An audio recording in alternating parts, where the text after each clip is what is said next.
Good morning. Ngasigi card ki messaging minarse ko. Ngasi se leba popo numit. Ado leba popo numit oi banina number ahamba da ko number se 69 leire. Aduga kalada na angang bagumba kay gumada minus sin na biba ko ngasigi yun na.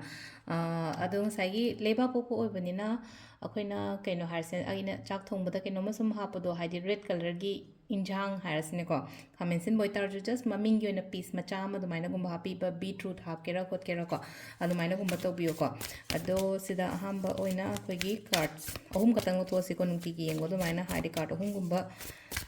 lauthokpiro adugi kaino tawrase ko ahum ai lauthokjarage ko aduga sidagi khanbirase ko sila ako'y card number 1 card number 2 card number 3 ko ahamba se khansira ani shuba khansira natraga ahum suba khansira ama khanbirase ko ahamba ani shuba ahum suba ko first card khanba ngai yengase ko hadi first card ki laibase kaino sida leise ko kaino ne sida laise ko hojiki oina haragadi ngasi gi oina ne ga mainly hadi ngasi oina yakpane ngasi kaino ma chatke khotke tauge kaina pangthokningba leragadi ga chatlo adugi thabak to chatlo confident yam lay ko hadi engonda isada thajaba magaloina chatpado hadi si poje ina chatori dabak je engonda yagani oigani habagi dumaina ko adumaina chatpi be ko ina chatke na khalliba potse hadi tasengna kaino su tawe ko hadi ai yag hadi thaba ma chatma tanda koi hadi mai pakani hena khala chachabane na ko adu nain chak adaina leragadi chappi be ko sije ahambagi card se ko ani shuba le ko ani shuba sina ngasigi oina ko kitang nungaitabadi ai ko nungaitaba oiraga su leina ko hadi matam isada matam khatang piyo hajik se ko hadi just isolate tawra thamo isa se ko hadi mi gumba pungano kaya hadi ko ithanda meditations gumba kai gumba tawgera ko khara haitare ko kitang haitare ko hadi kitang aina kaino ma khanba gumba oidaba gumba oina oi ko sida hadi hopeless gumba oiba se sida ko aduduna sida laiba card si goina haragadi ngasigi oina haragadi kitang mayamdagi khara thaidoga khotoga isada matam pipibagumba adumaina tawba yai ko number 2 gi khanba card ne gi oina haragadi ko number 2 khanba aduga number 3 gi mu yeminarse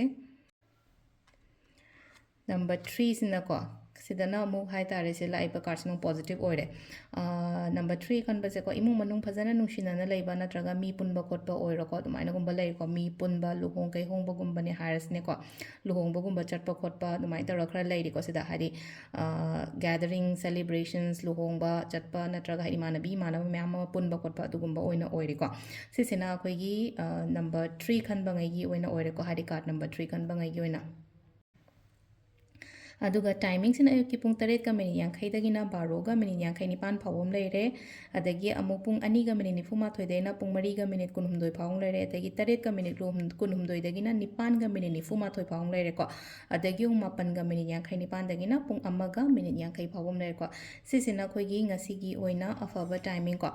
ado kainoma sum mayam da haijage ko hadi crystals kumba kainoma shiba matam da ko hadi phajana hana kaino taraga shibiyo ko hadi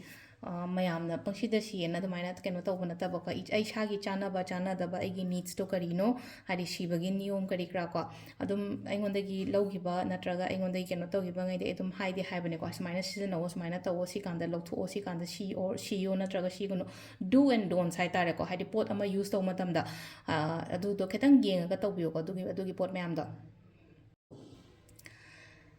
samna haibada leina ko akoina kainoma haidi crystal se si crystal se engonda chanai or chana de haidi engonda siba yabra natraga siba yadabra ko adumba khara masu leire aduga haidi crystal da yam kain haibodi leite ko aduga sum leina ko akoi nupi na siba yaba ka harsini ko koina rudraft ki mala gumba kai gumba se nupi na siba da di khatang suggest tawde ko aduduna haidi phaye shiyo ka haraga haidi ko mina phaye natraga kaino taw ha matam da ko haidi sibi gano phajana ngasai gi leina koina panji gumba na haira ko matam da leina e nang di rudraft shi ga tamni sumaina shiyo khola ngasai haira ko matam ngasai ji handuna hairako matamda su instruction di shoidana pirakani ba sibagi niyom natra haidi kari gi damakta shino natabi da only just haitar hajikan yamna haidi online da yamna tawina ko haidi citrine ga kenoga akoi gi